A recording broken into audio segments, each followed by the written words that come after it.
নমস্কার নমস্কার, কেমন আছেন সবাই? ভালো আছেন তো? মন যাচ্ছে রান্নায় সব দর্শক বন্ধুদের জানাই স্বাগত। সবাই নিশ্চয়ই এই সিজনে ইলিশ অনেক অনেক খাচ্ছেন, আমিও খেয়েছি। তো যাই হোক, ইলিশ যখনই খায় সর্ষে বাটা দিয়েই ভাপা, নয়তো বেগুন দিয়ে ঝোল। তো আমি আজকে একটা নতুন ইলিশ ভাপা করব। বিনা মশলা বিনা সর্ষে ইলিশ ভাপা করব। তো সেটাই আপনাদের সঙ্গে শেয়ার করব। তো দেখুন বন্ধুরা, সঙ্গে থাকুন আর আমি কি করে ইলিশ ভাপাটা করি দেখেন। তো এখানে আমি 6 পিস ইলিশ নিয়েছি, দেখতেই পাচ্ছেন। একটা নিলাম বড় টিফিন বক্স। টিফিন বক্সের মধ্যে আমি সর্ষের তেল দেব, বেশ খানিকটা সর্ষের তেল দিয়ে দিলাম। সর্ষে ছাড়া ইলিশ ভাপা কীরকম হয়, খেতে কীরকম হয় সেটাই আপনার দেখাবো।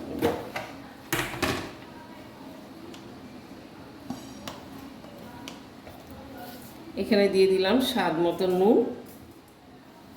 আমি নুন হলুদ কিছুই মাখাইনি ইলিশটাতে। আর দিয়ে দিলাম হলুদ, প্রয়োজন মতন হলুদ। আর দিয়ে দেব সামান্য একটু জিরের গুঁড়ো। আর কালারের জন্য দেব একটু লঙ্কার গুঁড়ো। এটা একটা সুন্দর কালার আসবে। আর এখানে আমি 8টা কাঁচা লঙ্কা চিড়ে রেখেছি। এটা দিয়ে আমি ভালো করে হাত দিয়ে মিক্স করে নেব সুন্দর করে। সব সময় ভাপা ইলিশ ভাপা মানেই আমরা মনে করি সর্ষে। তো এই সর্ষে ছাড়া ইলিশ মাছের এই তেল আর নুন এটা দিয়ে এর খুব স্বাদ হয় মাছটা।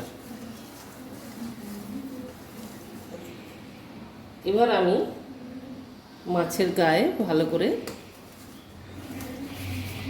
তেল আর নুন হলুদ ভালো করে মেখে নেব।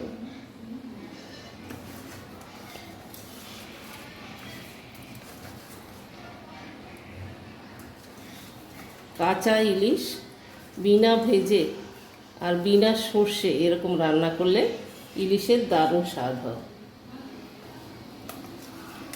আপনারা যদি কেউ করে থাকেন সেটাও আমার সঙ্গে শেয়ার করুন, আর যদি না করে থাকেন আমার এই রেসিপিটা দেখে আপনারা অবশ্যই করুন, করে খেয়ে আমাকে কমেন্ট করুন।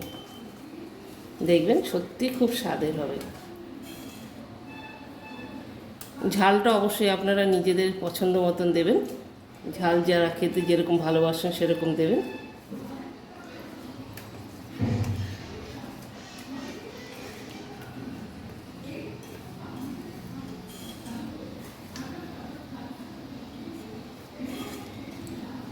পুরো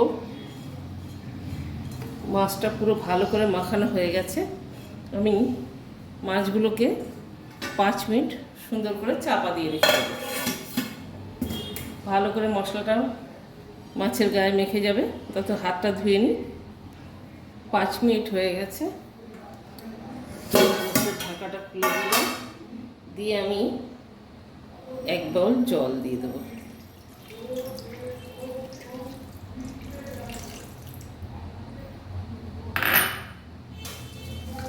দিয়ে ভালো করে নেড়ে চেড়ে দেবো।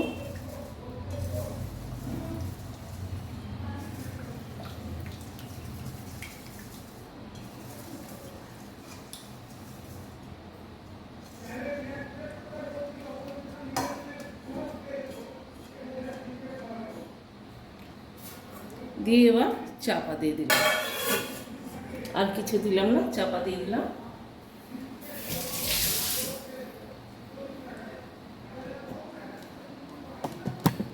গ্যাসটা জেলে দেবো এবার।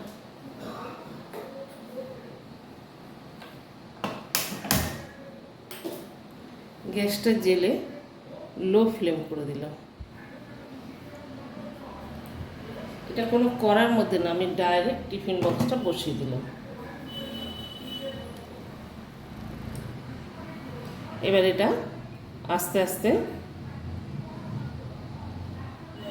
প্রায় 10-15 মিনিট পরে আমি টিফিন বক্সটা খুলে মাছটা একটু উল্টে দেবো। তো আস্তে আস্তে লো ফ্লেমে হোক। তো সুন্দর ফুটছে, আওয়াজ আসছে। এবার আমি একটু নামাবো, নাবিয়ে উল্টে দেবো।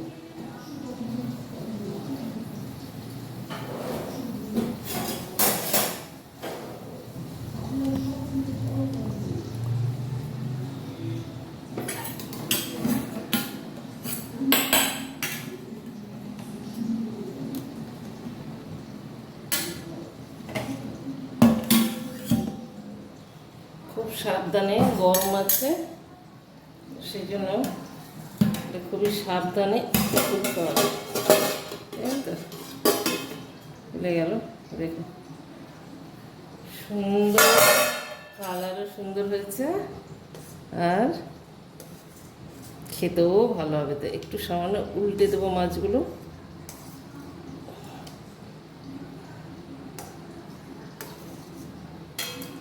দিয়ে আর একবার বসিয়ে দেবো, এই পিঠটাও হয়ে যাবে।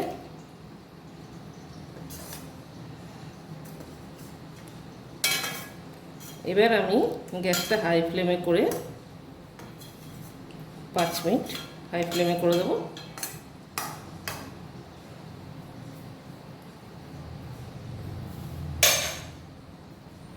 দেখছেন কালারটা কত সুন্দর এসছে।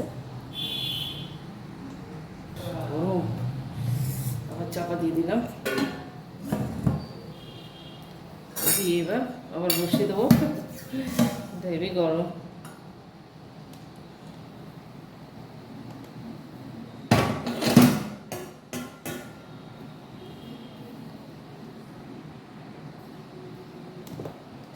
গ্যাসটা বাড়িয়ে দেবো।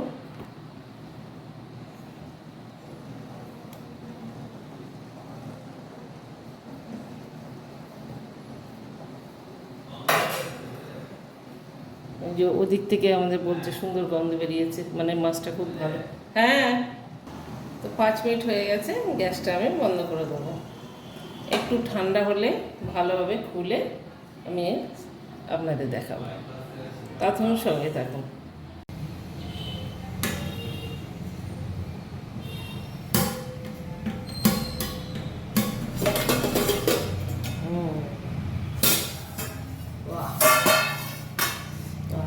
কি সুন্দর সেন্ট বেরিয়েছে, দারুণ সেন্ট বেরিয়েছে। দেখুন,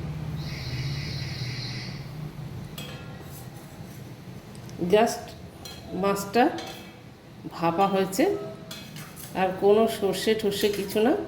এটা খেতেও স্বাদ আর শরীরের জন্যও ভালো। সর্ষে দেওয়া তো অনেকের অম্বল হয়, যারা সর্ষে খেতে পারেন না তারা এই রেসিপিটা, ইলিশ মাছের এই রেসিপিটা করে খেতে পারে। তো বন্ধুরা, কেমন লাগলো আমার এই ইলিশ মাছের রেসিপি? যদি ভালো লেগে থাকে অবশ্যই কমেন্ট করে জানাবেন। আর এখন ইলিশের সিজন, সব বন্ধুদের সঙ্গে শেয়ার অবশ্যই করবেন।